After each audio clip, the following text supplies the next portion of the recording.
নানা আলোচনা সমালোচনার মাঝেও সাকিব আল হাসানকে রেখেই পাকিস্তান সিরিজের দল ঘোষণা করেছে বাংলাদেশ ক্রিকেট বোর্ড বিসিবি। দলে আছেন মুশফিকুর রহিম ও মুমিনুল হকের মতো অভিজ্ঞরা। তাসকিন শরীফুল সহ স্কোয়াডে সুযোগ পেয়েছেন 5 পেসার।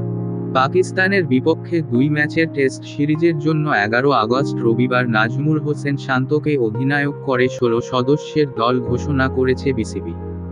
পাকিস্তানের বিপক্ষে 2 ম্যাচের টেস্ট সিরিজে 16 সদস্যর স্কোয়াড হল: নাজমুল হোসেন শান্ত, মাহমুদুল হাসান জয়, জাকির হাসান, সাদমান ইসলাম, মুমিনুল হক, মুশফিকুর রহিম, সাকিব আল হাসান, লিটন দাস, মেহেদী হাসান মিরাজ, তাইজুল ইসলাম, নাঈম হাসান, নাহিদ রানা, শরীফুল ইসলাম, হাসান মাহমুদ, তাসকিন আহমেদ ও খালেদ আহমেদ।